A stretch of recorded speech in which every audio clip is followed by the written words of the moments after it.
This is TreppWire Week in Review for week ending September 30th, 2022. I'm Martha Kocher with Trepp, a data modeling and analytics firm for the CMBS, commercial real estate, and CLO markets. I'm with Manus Clancy, Senior Managing Director, and Lonnie Hendry, Head of CRE and Advisory Services. This week, markets are in turmoil and the dollar is surging. In the UK, a currency crisis triggered a surprise move by the Bank of England, and commodities fell to their lowest level since January. In economic data released, the housing market showed more signs of cooling as median prices dropped, and mortgage applications hit the lowest level in 22 years. In other data, unemployment hit a 5-month low, and the Fed's favorite inflation gauge was higher in Q2 than estimated. Manus, with all of that, we can't ignore that large parts of the Southeast are impacted by Hurricane Ian, with expected billions of dollars in losses. Let me start by saying I promise that at some point in this podcast, there will be green shoots and some positive remarks. It isn't all pain and suffering, but there was a lot of that this week. It was a very, very difficult week on very many levels. Martha, you alluded to it before. The devastation in Florida really stretches from the West Coast to the East Coast, from Fort Myers all the way over to St. Augustine as we speak. And we have a lot of clients down there. We have a lot of friends down there, and we really are thinking about them at this time. You know, the emotional and physical damage is just enormous, and hopefully the loss of life is contained. Elsewhere, in another point that you referred to before we got on the podcast, the Nord Stream pipeline was damaged this week. Parties on either side between NATO and Russia are pointing fingers, saying this was sabotage. But the one thing we do know is this does nothing to alleviate the potential pain and suffering of those in Europe, those that rely on natural gas for heating their homes and so forth. And unlike other parts of the economy or the world where there are safety valves, much of Europe is without a safety valve when it comes to the supply of energy in that part of the globe. So that was another, very difficult headline. But the biggest one of all was the rout of the British pound, right? We started over the weekend and really accelerated on Monday to the point where, as you mentioned, the BOV had to step in and start buying long-dated government bonds, British bonds. The yield on the long bond in Britain had gone from about 3.3% to 4.5%. Over the course of just a couple of days. There were those in the market that were saying it was on its way to 6%. Rumors were circulating that British pension funds were facing insolvency. And when that starts to happen and rumors start to fly, all trust is lost. A really bright guy, one of my mentors from the late 90s, talked about when long-term capital went under, that there was two things that were taking place at that time. There was blood in the water, because people knew that those on the ropes had to sell assets quickly and at deep discounts. And they knew also that certain firms were facing liquidity crises and that the entire financial market was wavering at that point. And that's what we were facing this week. When rumors start to fly that British pension funds are potentially insolvent and they have to sell assets very quickly, the entire foundation of the economy starts to creak. So good on the Bank of England for stepping in, but I'm not sure how many arrows the BOV has in their quiver, right? It is a smallish currency compared to the US dollar, and it can whipsaw quite rapidly, unlike the US dollar, which as the global baseline currency has a lot more ballast. So just to close out the thought on trust, when trust starts to evaporate, liquidity starts to evaporate very, very quickly. And when that happens, the lending markets can freeze up incredibly quickly. And I'm going to close out with something I read from the Wall Street Journal today, just a wonderful editorial, wonderfully written. The subject matter is not wonderful. It's all about the move in the BOV, and I urge our listeners to read it. But one of the last paragraphs says, it just completely captures my sentiment right now. The big surprise so far, and I'm quoting them, during this great monetary correction has been the lack of a big financial casualty. There's been no Orange County like in 1994, no long-term capital management like in 1998, and no Fannie Mae like in 2008. But then again, maybe the British pound and bond panic is a sign of what's coming. And that's what it felt like this week before the BOE stepped in. And again today, when people realized there's only so much the BOE can do at this point. And with that, let me throw it over to Martha and Lonnie. Maybe you have some pick-me-ups to counterbalance some of these negative headlines that I'm referring to. Yeah, I wish I had something to transition to on the positive side at this point, Manus, but when you look at the macro and the geopolitical stuff going on, I mean, at this juncture, I think there's definitely more negative than positive. I think to your comments around trust and what that does to the marketplace, I mean, I think the reality is the BOE, like you're saying, they just don't have that many solutions available to them that's going to answer all of the challenges that are being faced. And if they even have the bandwidth or capacity to kind of solve the challenges. I mean, the energy crisis in the UK, the energy crisis in Germany, those things are not going to go away. I mean, we're bracing for a cold winter, trying to create energy stimulus or energy rebates or energy something to help with those increasing costs just drives the inflation even higher, creates additional economic challenges that very similarly have a feel to 2008. I mean, if you look at the pace at which these things happened this week, to your point, it's very similar to 2008. So,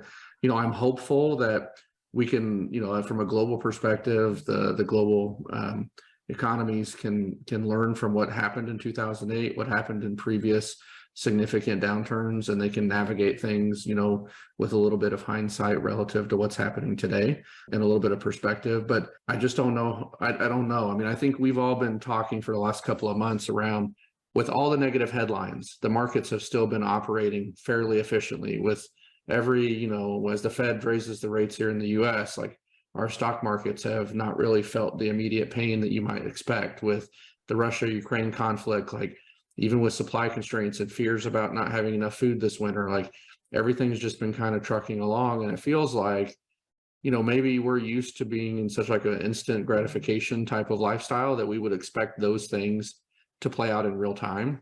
And I think what we're starting to see now is when you're looking at things on the macro perspective, it just takes time, and we're maybe nearing that time. I mean, the unrest, the Nord gas pipeline, whether it's sabotage or not, that's a major challenge. I mean, that ups the ante, I think, really significantly. So, there's been some other stuff online today that there's been other, drones spotted around oil and gas pipelines and in other countries where maybe it's a longer term coordinated effort. So, I'm hopeful that things will calm down. I mean, I think if we come back to the US specifically, it wasn't great news here economically for us this last week either. I mean, there were several reports that came out. The Case-Shiller index came out, showed a significant slowing in home prices in its latest release. And so, it was about negative 2.3% between the last two releases. So unadjusted index nationally showed 15.8% annual gain in July, significantly slower than the increase in June, which was 18.1%. Manish, you pointed this out before. It's kind of a lagging indicator, but I do think it speaks to the pressures the market's feeling. If we look at home sales, even from a different perspective, overall sales fell 2% in August, third straight month with a drop. That's according to the National Association of Realtors. And interest rates on single family, mortgages, 30-year fixed rates are hovering between 6.7 and 7% this week. They actually crossed 7% for a short time this week, first time since 2007. None of those things are positive. You add the hurricane to it. If you look specifically at Florida, all that does is eliminate supply. It's not going to eliminate demand. So people are going to need even more short-term, medium-term rental type of housing, and pricing on that's going to go significantly higher. We didn't even touch on the insurance cost. So Florida specifically has been facing a really difficult time in getting insurance on multifamily properties and other commercial properties. And this is just going to exacerbate that if it doesn't put a lot of the insurers out of business. So let me just wrap up. In 2020, based on our data, if you look at multifamily, garden, low-rise apartments across the state of Florida, so this isn't even adjusted for the coastal areas. We could do that type of analysis, but this is just looking statewide. Average property insurance per unit was about $500 per unit. Through 2022 year to date, we're at about $665 per unit on multifamily garden low-rise insurance costs. And I can expect that after this hurricane, especially on the coastal areas, you're going to see a significant increase, maybe even a 2x increase in what those are. And that's going to expand beyond just Florida. They're putting the entire Georgia and South Carolina coastlines on heavy watch right now. So there will be pain there as well. If I can, let's go back to the whole trust issue and what we're talking about there, because sometimes this is a little bit of inside baseball, and it may not be intuitive to a lot of our listeners, and maybe not to listeners that are either new to the podcast or new to the financial markets. But with every transaction that takes place, or almost every transaction that takes place, investors hedge, right? Buyers and sellers of loans, lenders hedge. It extends into the commodities markets, the oil markets, and so forth. So when we're talking about trust, we're not talking about something where somebody has lent money to a multifamily developer in Salt Lake City and is worried about this guy absconding with the money, right? That's not the trust we're talking about. What we're talking about is that when a firm like JP Morgan goes to hedge its book with interest rate hedges or credit hedges or commodity hedges, they are betting on a rise or fall in those bonds or those commodities. But what they're doing is they're placing their bet with somebody else. Somebody else is taking the other side of this bet, normally another financial intermediary, maybe a Goldman Sachs, maybe a Morgan Stanley, maybe an insurance company, right? And JP Morgan is betting on getting their hedges right in the sense that they are equally balanced in the way that they want them to be. So that if interest rates move a certain way, they get the result that they want. But they're also counting on the person at the other end of the table being able to meet their obligations. And when trust goes away, it really goes back to what the Wall Street Journal was saying, that, you know, the lack of a big financial casualty has been a big surprise so far. But what is happening is JP Morgan, and I'm not singling them out, I could be using Morgan Stanley or Goldman Sachs or anybody else in that placeholder. They're wondering right now, is the guy that they're lining up their hedges with the guy who's going to have that great financial casualty? Is he going to be unable to meet his obligations? And in 2008, and in 1998 and 1994, we had firms that were unable to meet those obligations, right? In 2008, we saw it with AIG. They needed a federal bailout. We knew that Lehman Brothers and Bear Stearns couldn't meet their obligations. And when that trust erodes, people stop making slow down their financial activity to a crawl because they can't hedge against what they're doing. And we are either in that environment right now, or we are very, very close to it right now. And my expectation would be we will see a pullback of sizable magnitude in the lending markets, especially those that rely on hedging, warehousing, securitization, and so forth.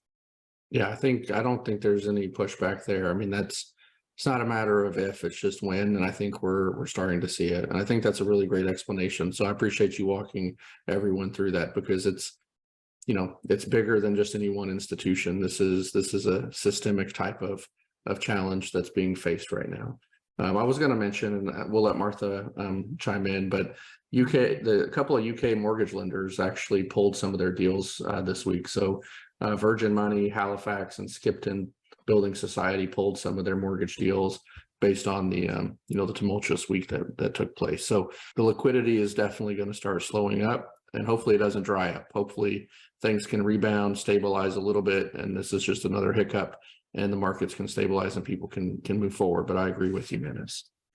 I put out a lot of doom and gloom there. I'd love to hear feedback from our listeners. If you have thoughts that either underscore what we're saying or you want to take the other side of the coin, we'd love to hear them. reach out to us via email or LinkedIn, me, Lonnie, Martha, or Haley. We'd love to hear your thoughts, especially if they're hopeful ones. I am certainly a glass half full guy, and I do think we'll muddle our way through this over time, just as we did in 2008. But right now, it's tough sledding.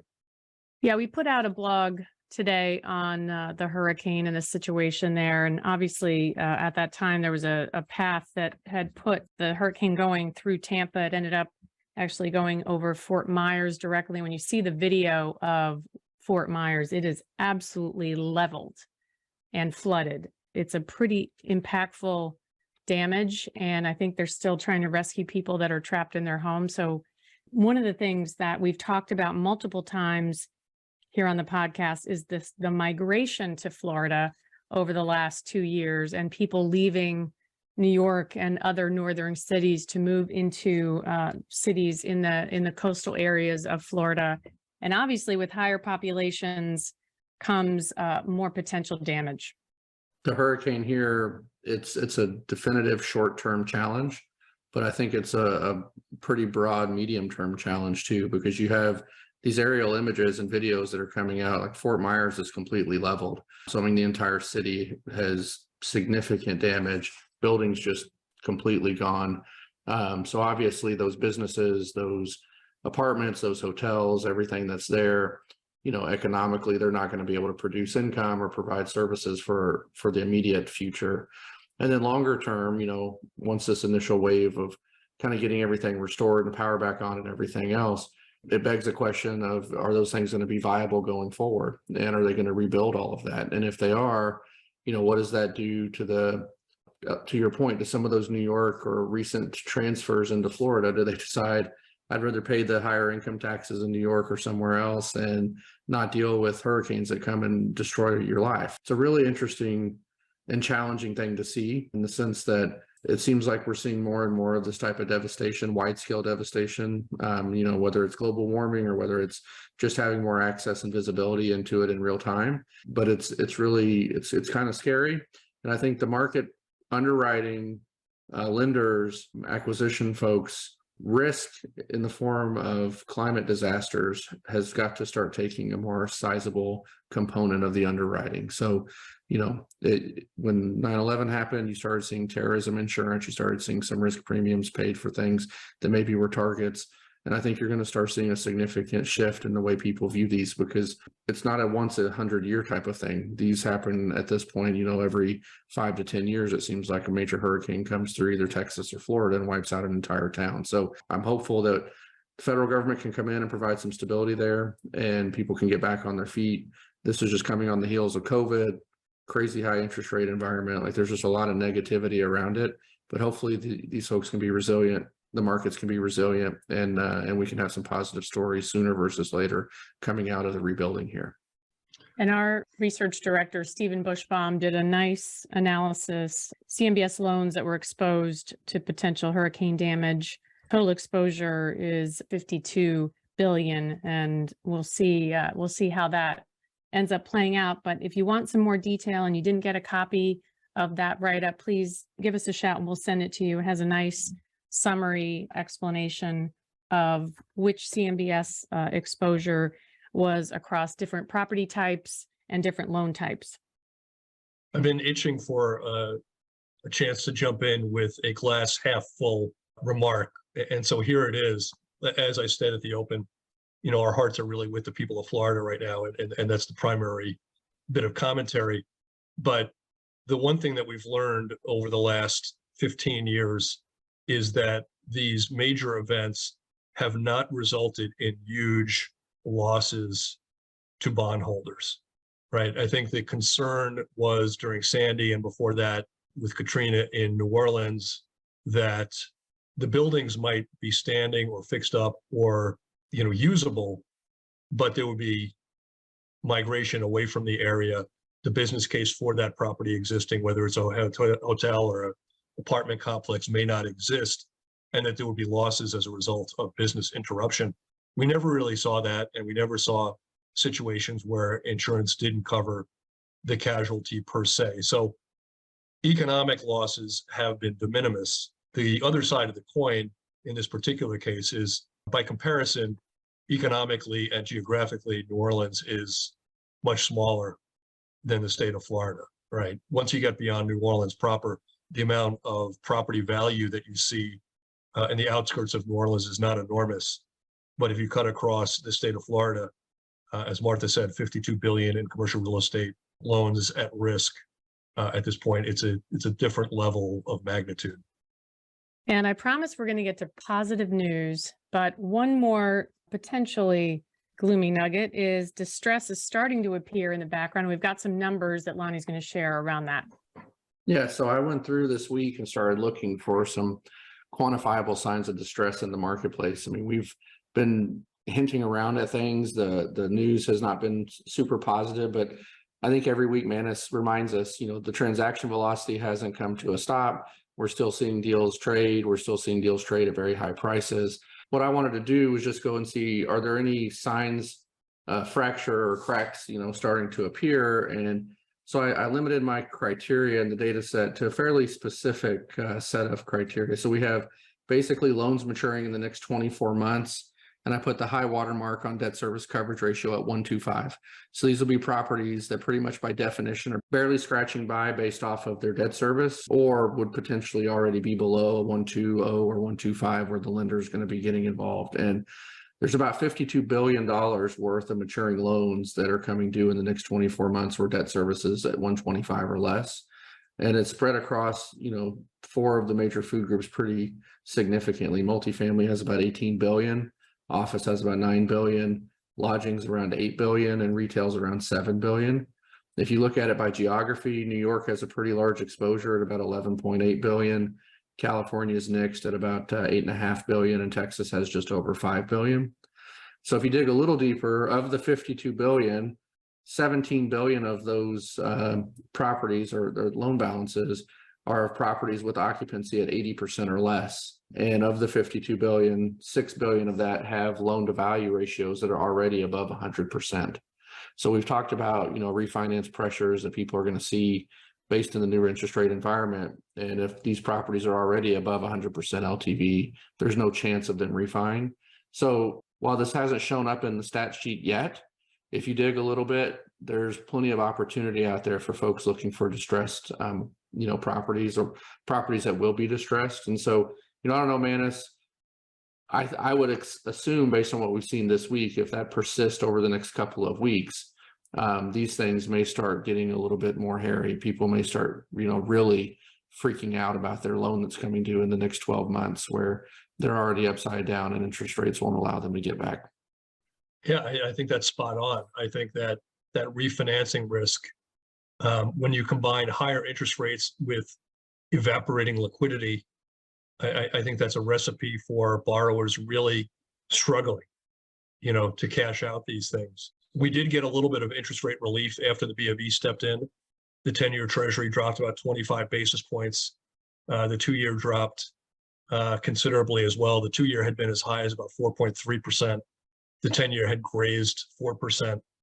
But today interest rates were back up, and it goes to that narrative that the BOE can only move things so much. But I think that's right? It's a recipe that says you don't have as many people willing to lend to you, and those that are willing to lend are lending at higher and higher rates and probably lower and lower LTVs, right? They are being more cautious than ever, and that is the kind of thing that doesn't bode well for borrowers. The one caveat I would say to that, at least for the CMBS market, is that historically we've been through this before with the malls, and when that has happened, there's real hand wringing about how bad it was going to be, and the size of the losses. And we did see sizable losses. There's no doubt about that. But we also saw a lot of accommodation, loan extensions, loan modifications, additional equity put in by borrowers, and so forth. So I'm hedging my bets here a little bit. I do think there'll be pain in some of these marketplaces, but it may not be as bad as some of the most bearish people think it will be right now. We'll see. Yeah, I think one thing to point out these are some aggregate numbers, but there really is no such thing as a national real estate marketplace. Everything is localized to that local market and the underlying fundamentals of that market. So some of these numbers, can maybe give off the appearance that, for my position or what we're talking about today, that's doom and gloom across the sectors. The reality is there's still markets out there that are outperforming. I do think, though, we've talked a lot about these debt funds and others that have a bunch of dry powder on the sidelines and they haven't been able to place them. When the liquidity dries up and that dry powder is available, it's probably going to turn to be a buyer's market very quickly. And so generally speaking, as a buyer, you can usually negotiate either price or terms, not both. And they've been able to negotiate terms because interest rates have been so low, so they paid higher prices. But when the terms are not there and you're dealing with cash buyers or significantly less leverage on the buy side, prices are going to come down. So, I would view this as an optimist. There's going to be a lot of really good deals on the market here over the next couple of years. And for people that are well positioned and ready to take advantage of that, they're going to be buying solid properties in great locations that if they can cash flow or hold on to them in the near term, they're going to be okay longer term as well. Yeah, next week, maybe we'll have Lonnie go through a discussion on leverage. I think we're kind of running late in the podcast already. We've had a lot of topics already. But the other side of the coin of dry powder is people that are fully invested and levered. And that's the guy who's at the most risk right now. And maybe Lonnie, you could walk us through that next week and why that becomes such a risk in a rising interest rate market. But stay tuned for next week. And we promised some positive news. So let us please pivot to some green in the office sector. We had a number of stories that were very positive. Yes, we do have some green. We do have some crab, but I will certainly start with the green in the office space. In New York City, this comes from The Real Deal. The Real Deal was citing a Bloomberg report, which I didn't see. But D.E. Shaw has signed on for almost 300,000 square feet at Hudson Yards in Manhattan's West Side. That's an expansion of their space. They have, I think, only about 100,000 square feet right now at 1166 Avenue of the Americas. The place that they're moving to does not back a CMBS loan, but 1166 Avenue of the Americas, 1166 6th Avenue for New Yorkers. That does back a CMBS loan, and D.E. Shaw will be moving on for that. It's actually a complex property. Half of the property is owned by Marsh & McLennan, which occupies about half the building, and half of the building backs a CMBS loan. This next story, also from The Real Deal, Dart Enterprises is acquiring the former AIG headquarters in Manhattan. That is a lower Manhattan building, 31 stories in the financial district. It has almost 700,000 square feet. It's located at 175 Water Street. The financial district hasn't really been a tremendous draw in recent years. Most of the firms looking for new office space have been flocking to that Hudson Yards area. So this is a good sign for lower Manhattan and the financial district. The property does back 171 million in floating rate CMBS debt. So positive story there. In the Baltimore area, CFG Bank has signed on for 100,000 square feet at a new office development in Port Covington. Vote of confidence for that part of the country. In West Houston, JLL has announced that occupancy has jumped to more than 80% at 575 North Dairy Ashford Drive. Was formerly known as the Energy Center. Why did this jump out at me? It's because this property was once only 30% occupied in the summer of 2021.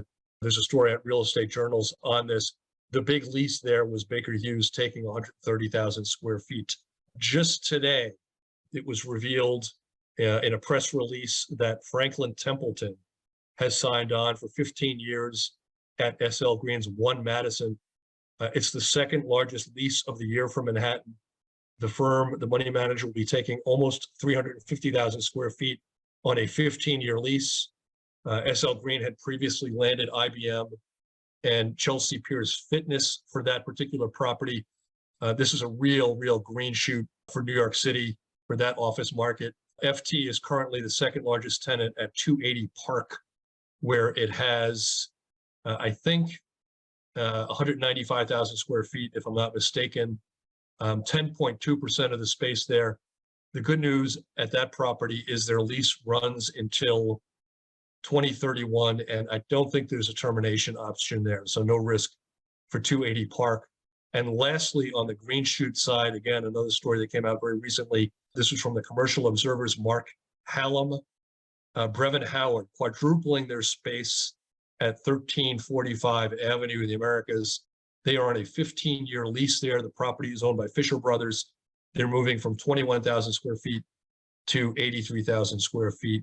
Another vote of confidence for the Manhattan office market. So on a day where we've had nothing but bleakness to report, there are 5 nice stories on the positive side for the office segment.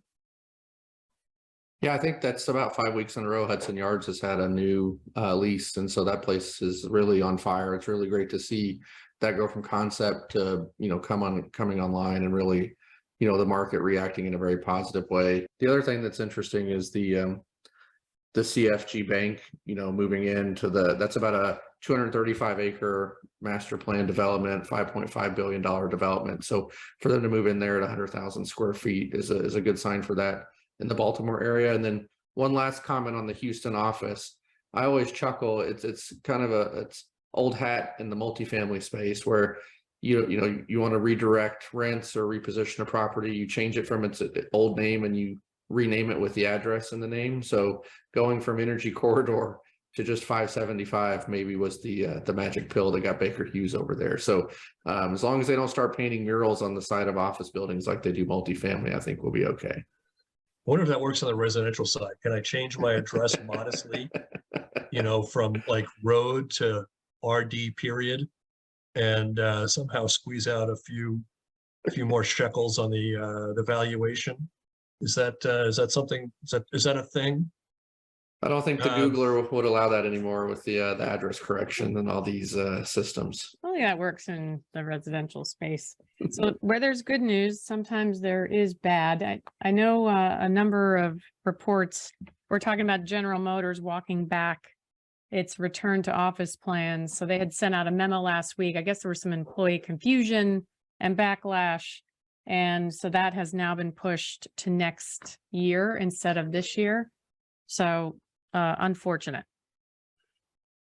Yeah, that's one of 2 things we have in that Michigan market. I do have about 5 or 6 crabgrassy stories, but I'll limit myself to 2 out of respect for the mental health of our listenership. Another one that just came out a few moments ago, The Real Deal is reporting that Airbnb has put 450,000 square feet available for sublease between Santa Clara and San Francisco.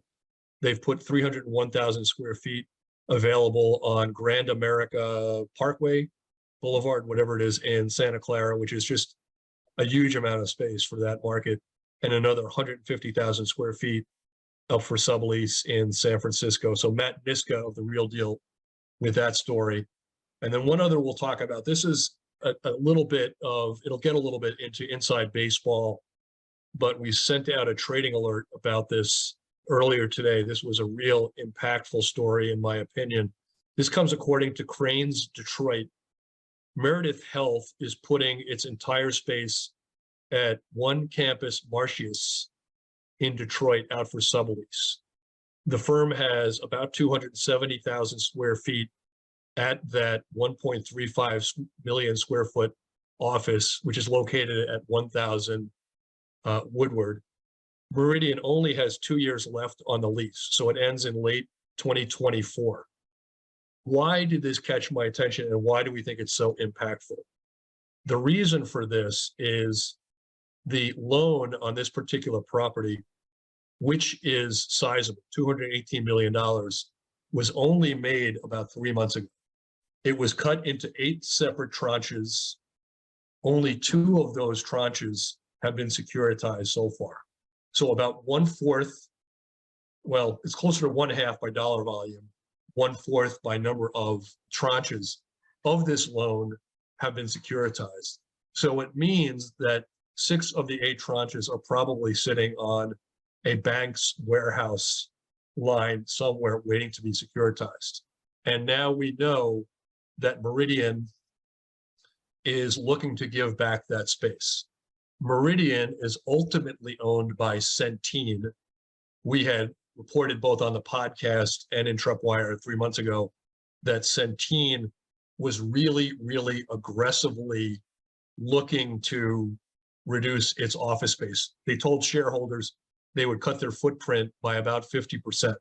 And they had given back an awful lot of space in St. Louis recently. So that goes hand in hand with this story. Lastly, the other major tenant at this property is Rocket Mortgage, which is 45% of the property, I think 47% of the lease payments. They are not likely to take over that Meridian space. Rocket Mortgage has been offering incentives to lay people off. They're in that mortgage category where firms have been downsizing aggressively because origination volume is plummeting. And so the possibility that Rocket Mortgage may say, yeah, let us take that huge swath of 275,000 square feet from Meridian is unlikely. So here you have a 2022 CMBS loan, only a month or two old, that makes up a significant portion of two CMBS deals, all of a sudden having to be footnoted by CMBS investors. So a lot going on there. Yes, let me jump in real quick, Manus. This one is even more unique because Rocket Mortgage, the owner of Rocket Mortgage actually owns the building. But as we're starting to see this sublease and vacancy pile up in some of these larger buildings, in a typical scenario like that, you may see the next in line tenant take some leverage with the current ownership and really try to go in and negotiate for better terms. So while that doesn't necessarily play out here because it's one and the same, in a typical transaction, I think that pendulum of negotiating leverage is really swinging back to the side of the tenant. And then one thing I was going to ask our listeners maybe to send us their thoughts on, at what point within this downsizing, subleasing activity does a market hit critical mass where it becomes a sublease marketplace? And so we've seen a lot of these markets where there's been a lot of space available for sublease.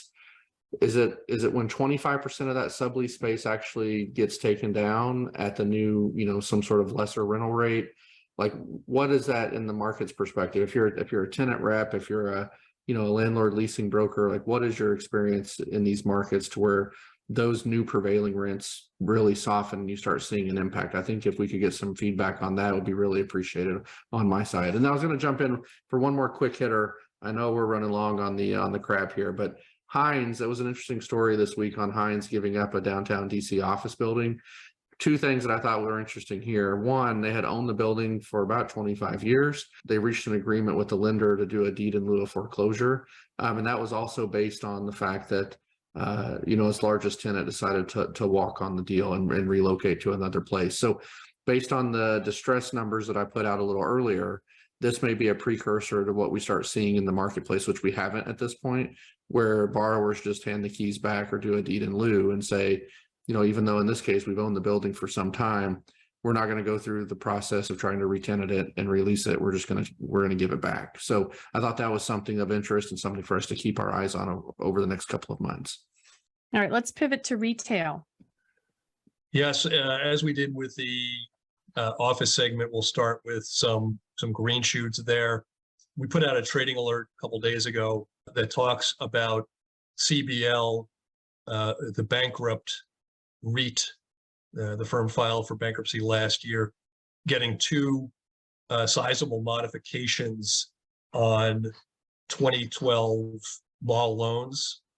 The $99 million Arbor Place Mall loan and the $59 million Northwoods Mall loan. They were the only two assets remaining behind a CMBX 6 deal, JPMCC 2012 C6. Both of those loans were extended to 2026. So this is a green shoot on many levels, primarily in the sense that CBL thought these were malls worth fighting for and getting an extension for. And in addition, the loans were not bifurcated. They weren't cut into A/B notes. The value of the senior debt was not reduced. CBL will be in the driver's seat now to try to reposition these for the next couple of years. And for these older malls, this is kind of all you can hope for, that you have an owner of this that is willing to fight for them all and thinks highly enough of it to devote both time and money to the effort. And so good on CBL for that, and good for investors in that JP Morgan deal that this thing turned out not with a loss, at least in the short term. Both of these malls actually produced pretty good performance numbers. One of them was at 1.36 debt service. Occupancy was about 95%. Northwoods Mall looks like it was over 1.4 on the debt service and about 93% occupancy. So to your point, Manus, it's good to see those still chugging along, and hopefully this bodes well into the longer term for these assets as well. So one more green shoot we'll talk about. This comes from the Philadelphia Business Journal's Ryan Mulligan. The Airport Square, which is a shopping center in Montgomeryville, PA, has sold for over $82 million. The property is a nearly 300,000 square foot retail center on Bethlehem Pike. The property was bought by Wafra, a New York investment firm. The center is 98% occupied. Anchors include TJ Maxx, Marshalls, Best Buy, Home Goods, HomeSense, and others. The reason I like this story, why this jumped out at me, is it's kind of an old story for me. I've said it so many times, but it bears repeating in dark times. And that is properties like this, which don't sell essentials, right? There's no grocery anchor in this property, continue to get sizable bids and high demand. Right? You would think that something that has a Marshall, a TJ Maxx, a Golf Galaxy, none of those entities sell essentials. And yet here we have a sale price of north of $80 million. So if there's a couple of good takeaways this week on retail, it's that workouts are happening and economic activity continues to flow. All right, let's go right to shout outs. We had a number of listeners give us requests for the Life Comps report that we published last week. And for those of you that weren't listening, it's our index on the benchmark for private commercial mortgage market based on participating life insurance companies. So Candace C, Jason J, Steve L, Cathal E, and Jacob M all requested copies of that. And mentioned that they love the podcast. John T suggested our pod as his favorite CRE podcast. And Math and Market CFA, which was pointed out to us by Haley, said on Twitter that Trepp is in a tier of its own. No, actually it was Reddit, if I'm not mistaken. No other podcast comes close. And I do not know who said that, but that is quite a compliment. I'll say it again, as I said last week, it's that the sultry tones of Lonnie Hendry that come on, they're, whether you're in your car, the shower, or the elevator, right? Don't leave home without Lonnie. What is that? What would you call, like in the old days, it was speed dial on a telephone. What would you call, the thing that's on Spotify that rings up Lonnie really fast? Is there a speed dial equivalent? I think we're dating ourselves right now. I would say maybe it's like you're in the favorites or something on your there you on go. your phone. That's it. Yeah. Does anybody know what a speed dial is? How about a rotary I think phone? that's what I'm saying. I think you've really dated ourselves here by saying speed dial. And then one last note, Rachel Brown, who was on our podcast from the Bank of Tampa, we've exchanged some emails. We were checking on her to see how they were faring down there. She said, we got lucky again. I have a lot of customers and collateral to check on come Friday, but we were happy to hear that the worst had been dodged by Rachel and her colleagues. So hopefully the rest of the folks down there have a similar experience. And I assure our listeners that even though there was a lot of doom and gloom this week and the markets may be on rocky footing for weeks, if not a few months, that we will get through this, that the better days are coming. We saw it in 1994, we saw it in 1998, we saw it in 2008, that we are resilient, the markets are resilient, they bounce back. Don't let our reporting on the facts this week and what we saw on the ground diminish the fact that we are optimistic about the future of CRE and the financial markets. And with that, we'll close. Thanks to our producer, Haley Keene. Join us next week as we look at what's happened during the week and how it may be impacting you. If you have a question or a comment, send your email to podcast@trepp.com and subscribe to the podcast with your favorite provider. Thank you for listening and stay well. All right.